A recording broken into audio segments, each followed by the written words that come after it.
you get to lead a follower by mentioning several sciences that you lead in before you talk about leader follower specifically. So I was just wondering if we could spend a bit of time exploring the three that you mentioned, which are system science, brain science, and relationship science. So Kenya, I know it's a very complex area, and you always tease me that I oversimplify. Maybe just can you tell me about system science first, and then we'll talk about the other two. Um, So one of the things that really interested me was the attempt to scientifically explain mystery. And it takes a lot of sciences to explain mystery. And what happens between people, what occupies the space between them, is a mystery. We don't even know where consciousness comes from. You know, if you look at it in systems way, systems will say, well, human beings are complex adaptive systems. And, consciousness is created as a result of that system. Now, typical science would say, let's cut the body apart and find consciousness. And of course, we can't do that. So we have these things that get created through systems, and we don't know how they're created. So systems is an important part to look at, because what it does is it enables us to put boundaries around the discussion we want to have.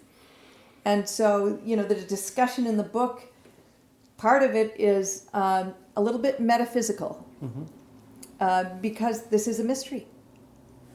okay, and then brain science. The neuroscience. The brain is amazing. And what happens with the brain, what happens to us on an unconscious level, is powerful. And I used to tell people it was from laziness, but it's actually not laziness. The brain conserves energy. The brain uses up so much of the energy that we take in a day through food and activity that it needs to conserve a lot of actions.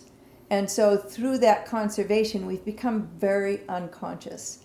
And given everything that's happening right now in the world, we need more than ever for people to be making conscious choices about their relationships with other people. And part of this is understand how your body works. Understand how this system and your brain actually manages your life. And actually, we end up torturing ourselves through our brain, just wandering away, thinking away about things without having a focus and without being centered and grounded. So, just understanding a little bit more deeply about the systems in our brain gives us power of choice.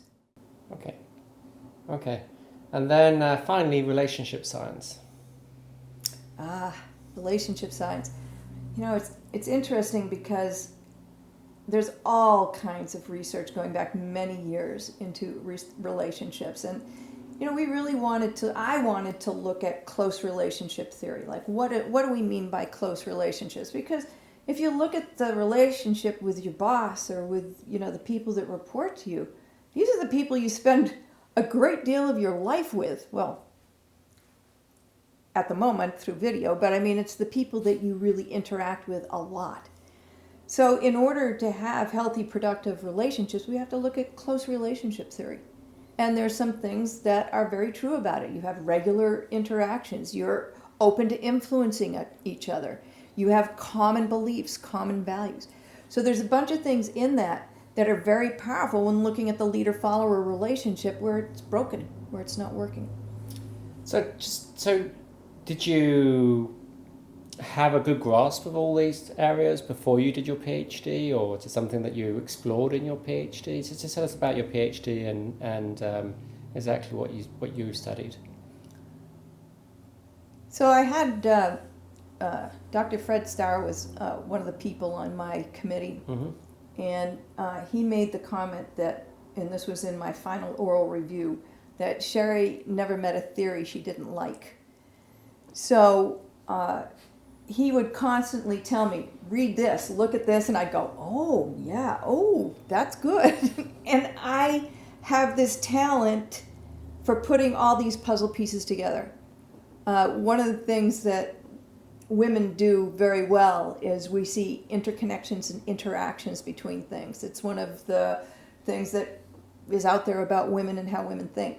It makes us a little bit challenging, but it also means that we see these connections. And so I connected things together in ways that kind of made this beauty out of the complexity, because it's incredibly complex when you look at the leader-follower relationship from a scientific standpoint. It's not a simple explanation. And so what I wanted to do with the book was to be able to take pieces of it and just say, here, think about these things. Just to kind of say, here's a piece that might be interesting to think about from a logical, rational standpoint in terms of what makes this relationship work or not. So was your PhD on leader follower, or did you do a thesis on leader follower? Is that where you focused on? Yeah. Okay. So my thesis is called the impact on the quality, the impact of the implicit social elements on the quality of the leader-follower relationship. And so my chapter 2 is pretty exhaustive, which is the theoretical chapter where you make your argument.